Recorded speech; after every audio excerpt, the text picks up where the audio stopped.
Ah,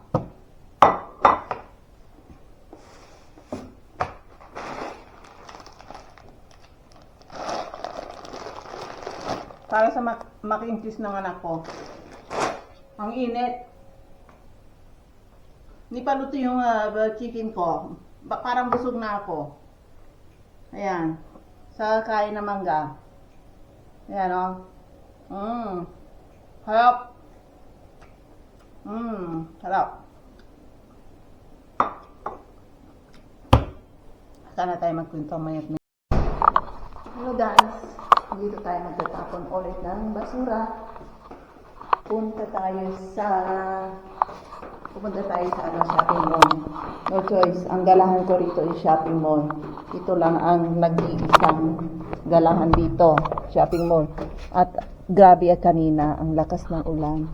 Alam niyo ba yung ulan may kasamang snow? Yung malalaking snow na bato-bato. Nakakatakot. Parang gigiba yung yung kisame namin. Yung bintana naming salamin.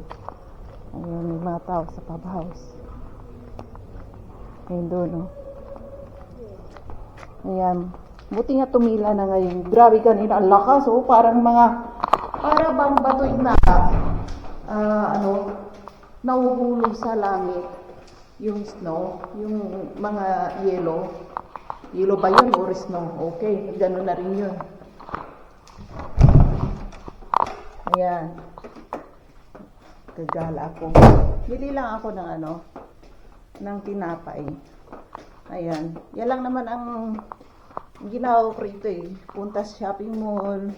Tapos, bili ng breakfast, grocery. Yun lang. Wala naman magalahan dito. Walang kamaritisan. Ang kamaritisan ko yung mga taga-Facebook.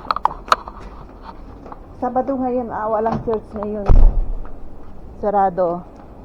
Ayan. Hey, nagpantalon ako kasi akala ko malamig. Naka-short yung mga babae rito. Ayan. Ganito ang buhay dito. Ayan, Sabado ngayon. Sabado. Tara. Diyan yung shopping mall, malapit sa amin. Saan tayo? Nagugutom ako.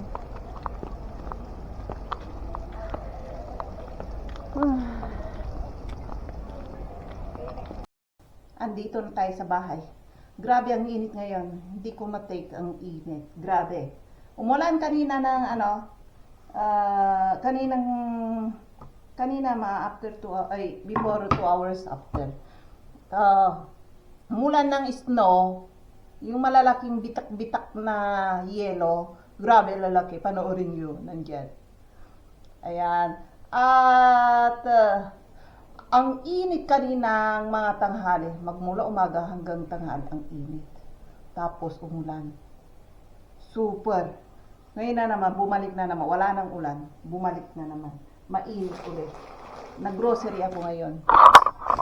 Ayan, bumili ako ng bigas. Tsaka, 2 kilo na ano ba yan? Pasta, ha? Tingnan niyo ng ka-cutics na manicure na ako ngayon. Wala akong magawa eh. Kaya manicure ako. Pati pa ako naka-pedicure. Ayaw ko magchinelas. Kasi, ang init. Gusto ko nilalamigin pa ako. Gusto ko nga maligo.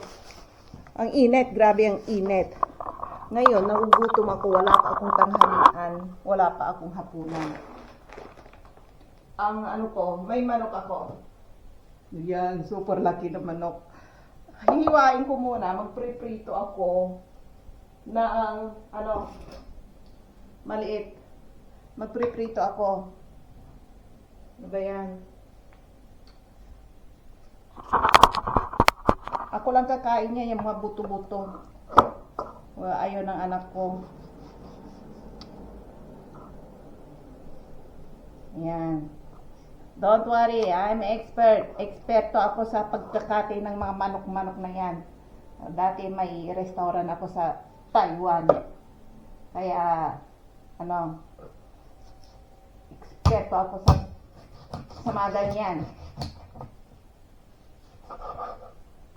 May nakilala pala akong mga Pilipino dyan, ha, dito sa shopping mall ulit. Shoutout sa inyo kung sabi nila nanonood daw sila sa akin.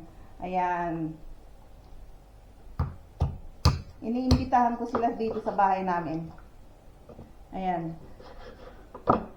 Tingnan niyo yung bahay namin. Walang ka-music. Kapag hindi ko pinatugtog yung music ko, ang tahimik. Tahimik sa bahay. Nakaboring. Kung malayo lang ang ano rito, kung malayo ang shopping mall, hindi ako nakakagala. Nako, super boring. Kaya, buti nga yung shopping mall, malapit dito sa amin. Kung nabuboring ako, naglalakad-lakad ako dyan sa shopping mall. Yun nga lang ang inaatupag ko katapos may simbahan dito. Yun, nagsisimba ako. Yung ibang rito, siguro yung mga ibang Pilipina, nakatira sila sa medyo bundok-bundok. Parang ganito rin ginagawa nila sa akin. Mag-busy-busy sila sa sarili nila. Parang may sasakyan yung iba. Ayan, binibisi nila ang sarili rin nila katulad ko. Kasi kung bundok, nakatira ka na nga lang sa village or bundok, tapos wala ka pang makausap ng mga Pilipino, nako, maluloka ka rito. Ganito. Ayan. Grabe, ang init. Ang lamig. Frozen na frozen. Minsan, nahiwa ko yung kamay ko sa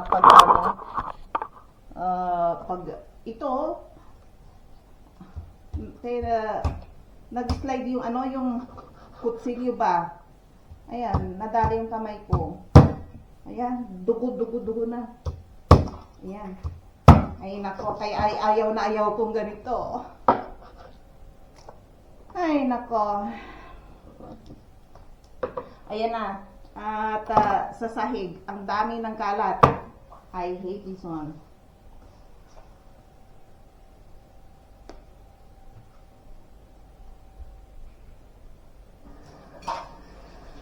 Dali lang kasi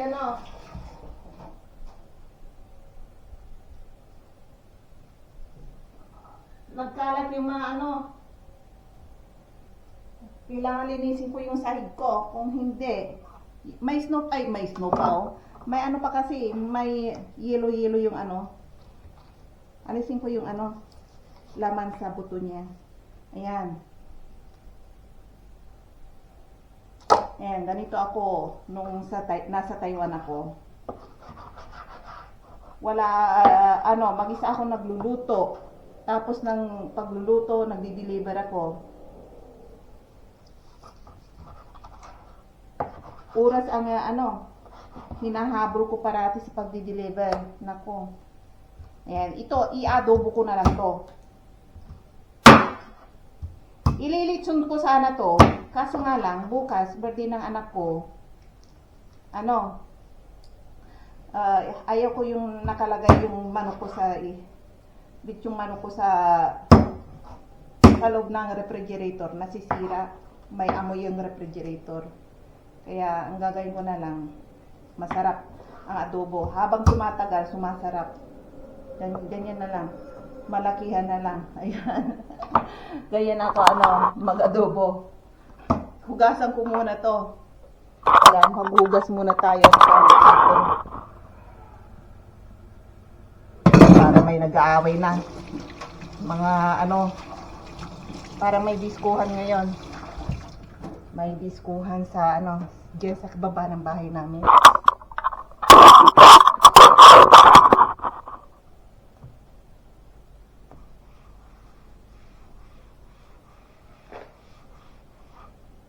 Yan. Kailangan madalian ang pagluluto ko. Gutom na ako.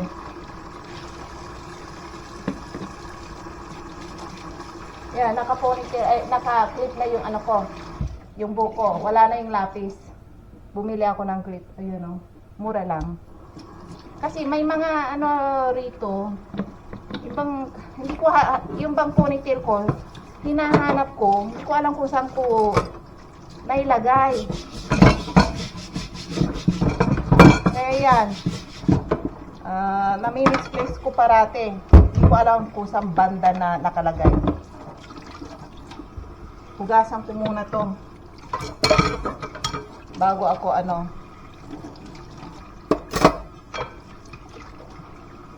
Madalian. Ang ulam ko, piniritong manok. Pirito ko na lang. Tapos, pagka-prito, lagyan ko ng ano, kunting toyo. Tapos, kunting suka, parang adobo style. Yun. Yung laman lang, ang i-ano ko, i-adobo ko.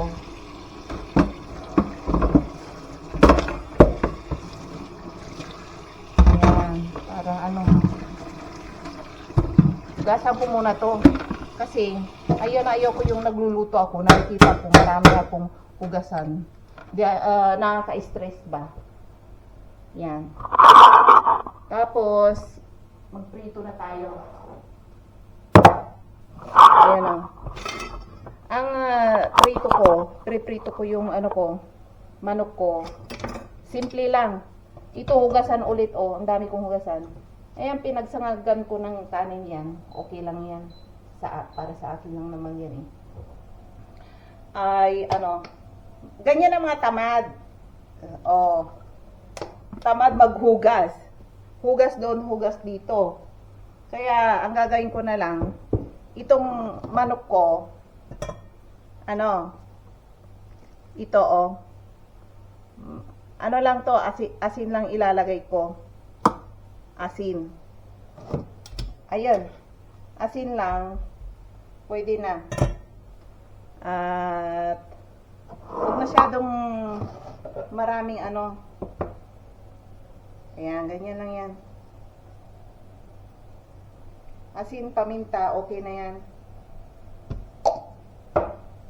Mas natural ang lasa. Paminta, tsaka bawang.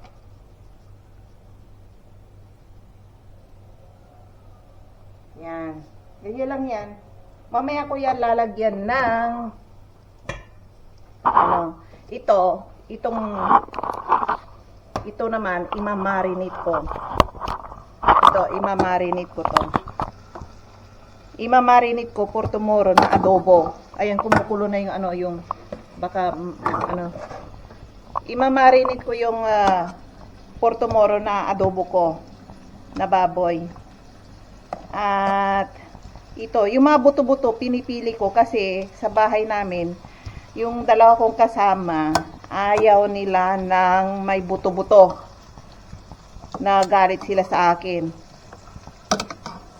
Kaya kung may buto-buto, ano, para sa akin lang yan. Ayaw nilang kainin, tinatapon nila. Ay nako, iwan ko ba. Iano ko yan, imamarinate ko sa hinaan natin para hindi magtalsikan.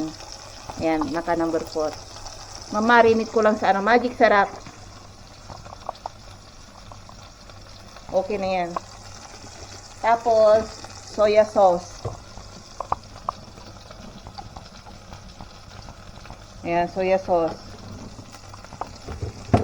Tapos, ano, bawang. Ayan, kunti lang. Tsaka paminta.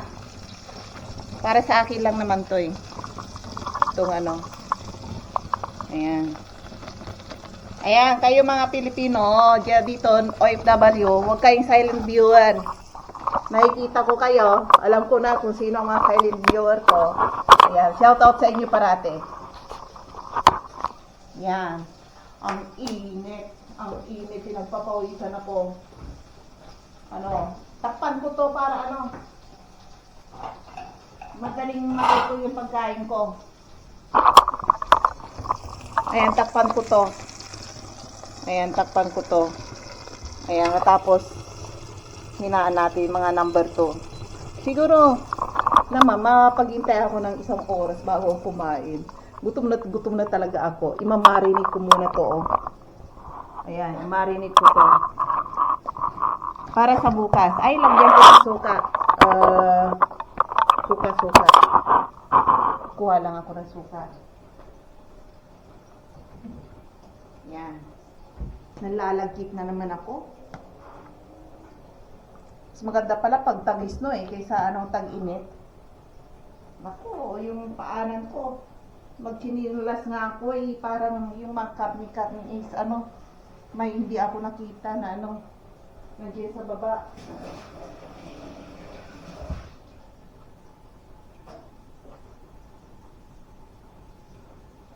Ayan, yung isa rin, parang imamarinate ko rin para sabay lalagyan natin ng para hindi masira, suka. Ayan, kasi kapag hindi mo nilagyan ng suka, kapag minarinate mo, naisira yung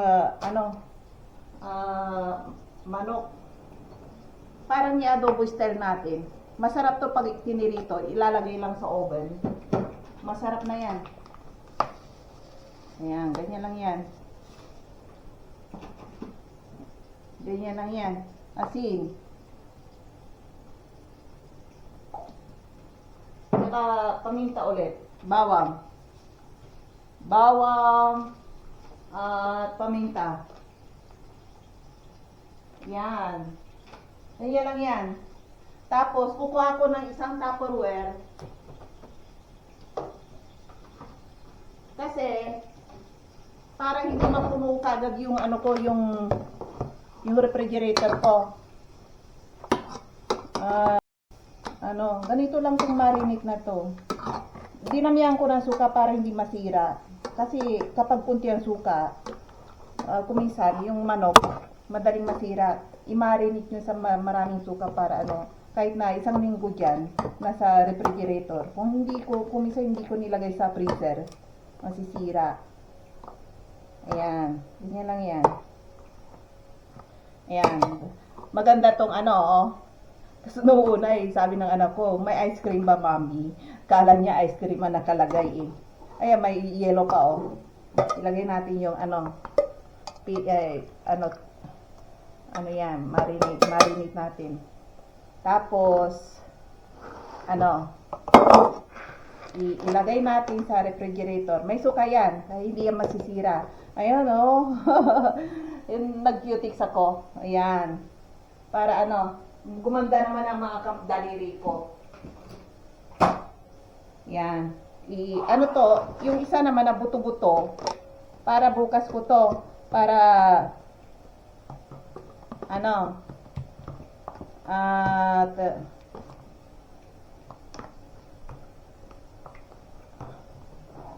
imamarin ko ngayon para masarap, para bukas. Masarap yung i-adobo ninyo pag na-marinate na ng mga 24 hours or 2 or 3 days. Pwede. Maganda. Yan. Ilagay natin sa refrigerator ko. Ano ba yan? Yan. Huwag nyo tignan yung puson ko kasi. Malaki-laki. Yung butuka ko.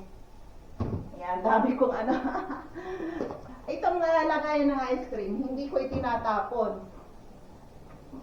Maganda yan sa pag nagmarinate kayo ng mga may amoy.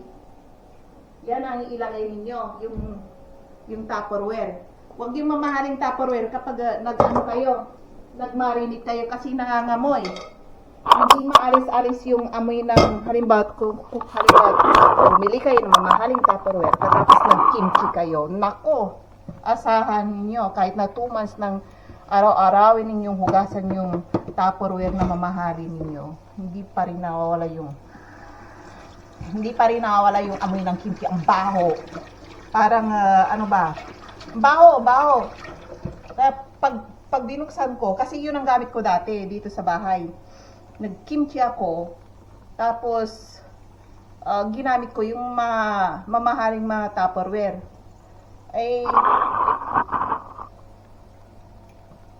Nung naubos ko na yung kimchi, tapos hinugasan ko, naka-washing na, ganun pa rin ang amoy, hindi maalis-alis yung kimchi na amoy.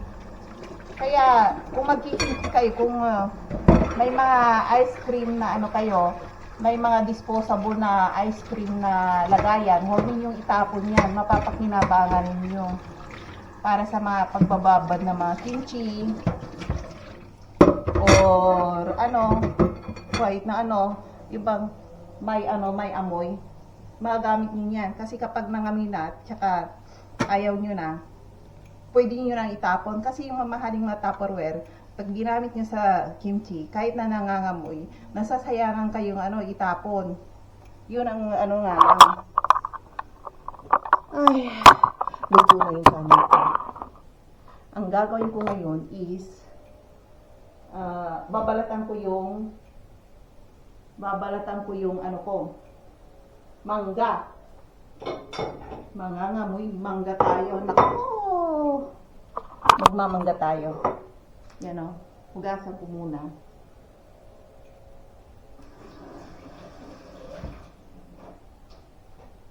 Magmamangga tayo.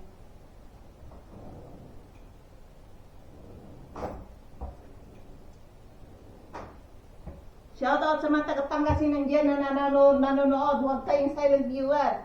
Magpakilala kayo sa akin. Kayo mga OFW rin. Nakikita ko kayo. Isa-isa ko na kayo nakikilala. Huwag kayong silent viewer. Pasyal kayo dito sa bahay ko. Yan. At magluluto tayo ng adobo or sinigang. Ano ba yun yung ko? Ano ba yung kukunin ko? Nakalimutan ko. Sa kakakudak ko. Yan. Nakaginhawa yung buhok ko sa likod. Grabe ang init. Ayan, binuksan ko na yung bintana. Dilaw na dilaw, Tingnan ninyo. Yan, Dilaw na dilaw yung mangga. Sarap ng with ano ba yan, yung pritong manok with asin lang, masarap yan. Yan, ganyan lang yan, okay na yan. Ayaw kong gamitin yung kutsilyo ko kasi tadtaran ko ng manok, mangamoy manok tong mangga. Yan, hiwain natin mga ganito. Ito ang ulamin ko. Yan.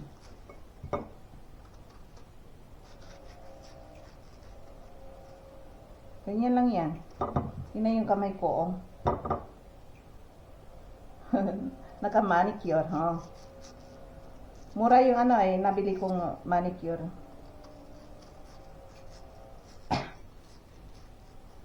Ito lang ang ulamin ko. Kahit na mangga at saka manok lang, okay na. Okay na yan sa akin.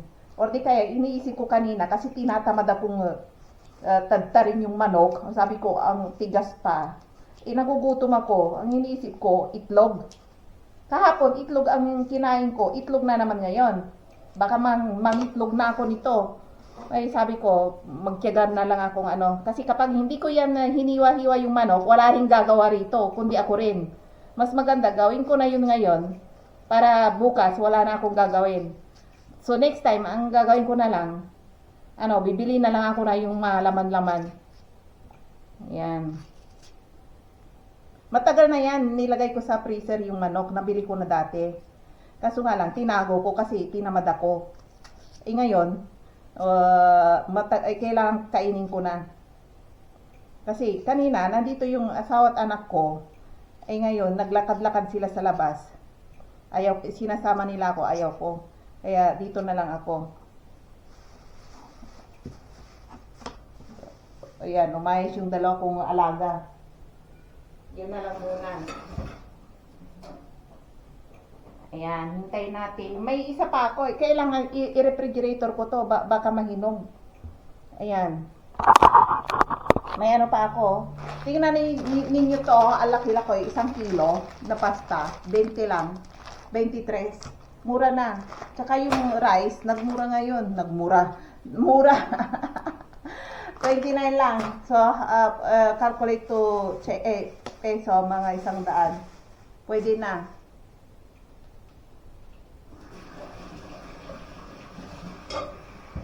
Ayun. Tsaka bumili ako ng tinapay ko. Ano butter lang ilagay mo rito. Huwag honey, huwag pong lagyan ng honey kasi ano yan. Ano ba yan? Ano ba yan? Nakalimutan ko. Matamis yan pala.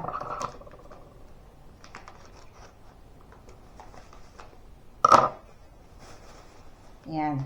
Tapos lagyan ko ng ano, yung mangga ko. Yan. Lagyan ko ng chili flakes. Sarap na sarap ako pag chili flakes eh.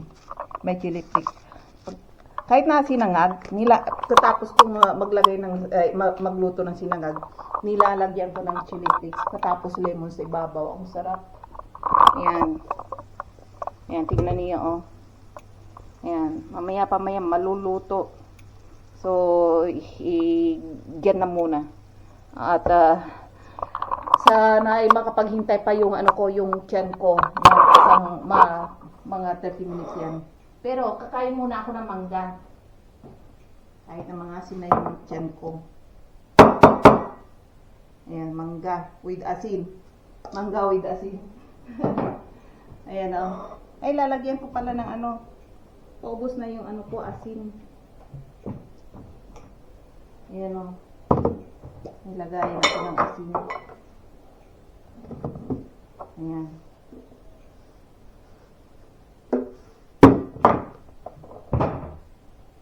Ayan, maglalagay ako ng asin.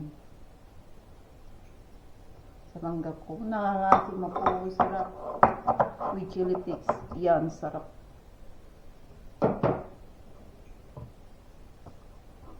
At tikman natin ang mangga ko. Mangasim kayo. Ayan. Wow, masarap to sa kanin with rice, with manok, yung chicken na ano pinirito ko. Harap.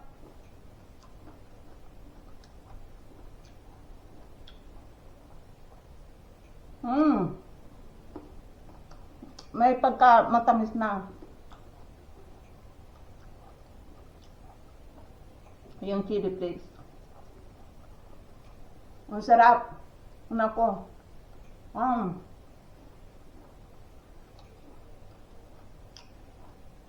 Makunat yung ano, yung balat na nakain ko.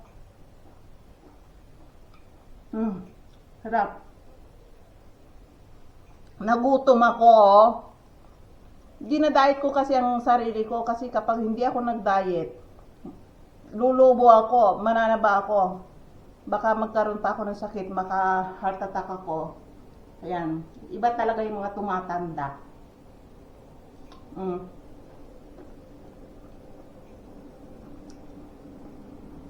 Ayan.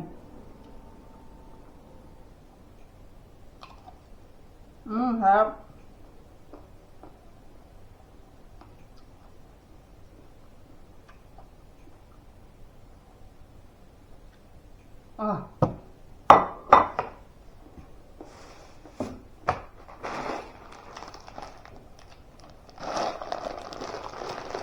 Para sa mac and cheese ng anak ko.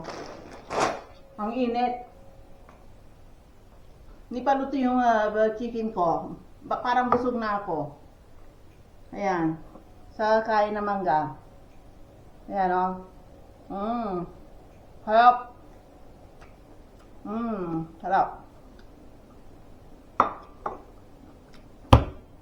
Sana tayo magkwento mayat